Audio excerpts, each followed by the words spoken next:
On the 18th day of the NSAS protest in some parts of the country, suspected hoodlums targeted warehouses where COVID-19 palliative items were allegedly stored in 9 states of the Federation. The development forced some state governments to reimpose curfew directives in order to restore peace and tranquility. At the moment, the moral justification of the looting has become a debatable matter due to the recent incident of looting palliatives, but some argue strongly that the hungry citizens had the right to loot palliatives stored for COVID-19. We'll be joined for a discussion on the NSAS and palliative looters by Monday ONYEKACHI UBANI, a lawyer defending some of the looters. Real quickly to you, Mr. ONYEKACHI UBANI, why are you defending the looters? Some people say, yeah, they looted palliatives. They had no right to go take it, but you said because they're hungry. What's your take on this? Yeah, thank you, Mr. Ruben Abati, Mr. Steny, and then Ms. Abiola for having me. Thank you for joining us. Thank you very much. Thank you. I want to correct one expression we just used now. The word looters and then hoodlums is clearly at variance with the personality of those people that were involved and the taking away of the palliative that actually belonged to them. Remember that there was a total lockdown that actually made a lot of Nigerians to be wondering why the government was a bit irresponsible in not distributing palliative. But they gave us reports that they have actually shared those palliatives. And Nigerians were wondering, where are the palliatives? Because nobody that I know, and most people on the street also confirmed that, got any palliative, from the government. And so when this particular NSAS protest started, and in the course of that protest, it was discovered that most of the state governors were holding these palliatives, and Nigerians who ordinarily are the owners of those palliatives went and took what belonged to them. We were hearing all manner of description, just like you have called them hoodlums and all that. But these are Nigerians. These are honest Nigerians who have actually voted these governors into power. And they don't deserve those descriptions, they don't even deserve those treatment that was actually meted out to them. So the same government that couldn't locate their homes when those palliatives were available now instructed the Nigerian police and other security agents to go after those people that collected what belonged to them and according to them, and arrest them. And so many arrests were made. I was one of those who came out openly to decry those illegal detention, and I insisted that they should be given administrative bail or charged to court timelessly in order for them to face their trial. If they have committed any offense, let the judicial process take its course. And I'm very happy with some of the state governors' measures. Like Lagos State have released so many of those that they were calling hoodlums and all manner of names. And other state governments are also following suit in doing the right thing. So my take is that those people went and took what belonged to them, and it will be clearly responsible on any part of serious governments to say they are charging them to court and then, arresting them and keeping them in an illegal, indefinite detention. And I'm very happy that they're getting some of the reprieve that I actually tried. Well, Monday UBANI, you've been quoted as talking about clash between jurisprudence and state responsibility. And I seem to get a sense of it. But as an officer in the Temple of Justice, what aspect of jurisprudence recommends resort to self-help as an option for any aggrieved person? Yeah, let's get it correct. If anyone is accused of committing any crime at any point in time, the law of the land presumes that person to be innocent until the contrary is proved. And so any person that is accused of any crime, no matter the crime, no matter how grievous the crime is actually is entitled under our constitution to legal representation. What I did was that in my own offer for legal representation, I said that it should be pro bono, that I'm going to offer it free of charge. I'm not going to charge those people that are alleged to have actually taken what belongs. Because I keep on insisting on that there must be responsibility and accountability on the part of government. We play too much in this part of the world. We accommodate bad governance, we accommodate bad leadership, we accommodate inept leadership, and we make excuses for them. If a government fails in its duty to carry out a responsibility, which is the reason why that government was elected in the first place, the people have the right to demand that the right thing be done.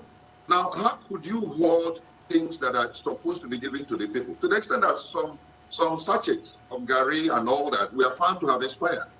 I want me to make excuses for such governance. I want me now to say, look, those people are criminals and should not in any way be represented, in the court. And I'm saying they are entitled to legal representation, and that is clearly a constitutional issue, a constitutional right. At the same time, in my own case, I'm offering these services free because these people did what the government pushed them to do. That this thing that we're supposed to be giving to them, we are being kept by the government in order to be given to their relations and to their girlfriends and to their relations.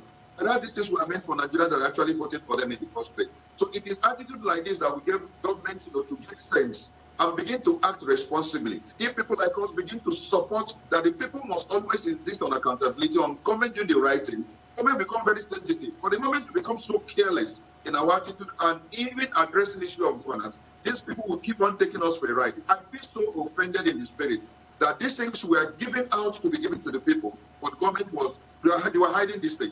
And they were not giving this. I mean, they were giving information to the members of the public that this have been given out. So to find out that this is have been hoarded, clearly annoying, very provocative. And that is why I'm offering the legal services free. So it is not issue of clash down that men, we are supporting evil. No. It's issue that these people in the first place are entitled to legal representation in accordance with our constitution. But in my own case, I'm offering that services free of charge. Well, even terrorists deserve legal representation. Everybody does. So that's really, a separate point there. But I want to talk about this issue that you've raised of government negligence as a criminal defense. Where do we draw the line? We can convincingly argue that government negligence is responsible for so many societal ills. Imagine being accosted by armed robbers, and they tell you that it's the government that has failed to provide, employment, or what have you, so we've come to rob you. Is that a convincing defense? That's not the extreme point that I'm driving my own position. So where do we draw the line? That's why I asked you, where do you draw the line? Yes, fine. You draw the line, you think, what has happened with the issue of NSAS protest and even some of the things that happened thereafter. We are things that were clearly unprecedented. It has never happened in our history before, where the young ones, in the country woke up and begin to demand for good governance and accountability. It has never happened before. And it's particularly being a one-off, in order also to raise consciousness on the part of those who are governing that, look, if you begin to take these people for a ride, a time is going to come where certain things will happen that will really shock you. It's a one-off event. And we must put it in context and probably situate it properly and give the correct narrative. That is not a thing that one is encouraging criminality and breakdown of law and order. No, it's something that happened which has built over time, and we have been singing this tune. Look, please, let there be serious attention paid to governance. Let us pay serious attention to the grievances of Nigerians over certain issues. Let us address issue of poverty. Let us address issue of unemployment. Let us address issue of giving people what they deserve in terms of basic development of basic infrastructures and development of human capital. But government over time in Nigeria have actually paid little service, attention to these issues. And so it came to a boiling point that people now say, look, let's do these things, and draw government attention to giving us what we deserve most times and not ignoring us. So in that instance, what happened is clearly unprecedented, and it's important we place it in a proper narrative. One is not encouraging crime. One is not encouraging breakdown of law and order, but we must also draw attention of government at every point in time that anytime somebody is crying over certain things or over grievance, let government pay attention to it and not ignore it. Because if we get to a level where the anger of the people will get to a boiling point that government may not, be able to handle, and that is the point we want to draw in this. You cannot encourage criminality, you cannot encourage breakdown of law and order. But it's important that those who are in government must be very sensitive and begin to pay attention to grievances and problems and complaints of the people that have always come up over time. If we ignore it, we be to the detriment of those who are in government, because the time will come where the anger will become so much that they cannot be able to handle, even with the number of security that is available in that.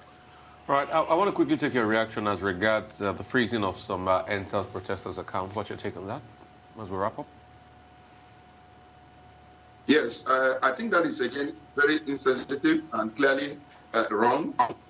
Now, you have not in any way declared the NSAS protest as illegal. There is no court of law that have done that. I am not aware of any legislative enactment that have actually outlawed protest.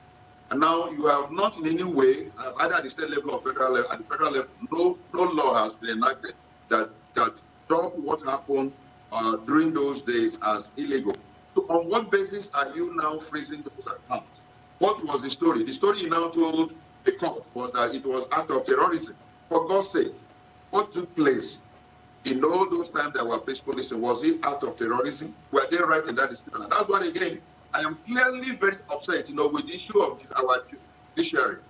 Is it not proper for a judicial officer who has such an application expressed to put that other party on notice, that the person can come and defend whether what is being alleged, what is accused is correct? And that is important, because this issue of ex parte order and granting ex parte order to really take away what belongs to me, my right that is guaranteed by the Constitution, is clearly at variance with the provisional reconciliation. And I think that the court must live up to expectation in correcting that anomaly and illegality. It is wrong. It is clearly wrong, and it shows that government is becoming very desperate and something that is condemnable. Well, Monday UBANI, we don't have much more time left, but we just want to thank you very much for joining us on the morning show today. Thank you very much.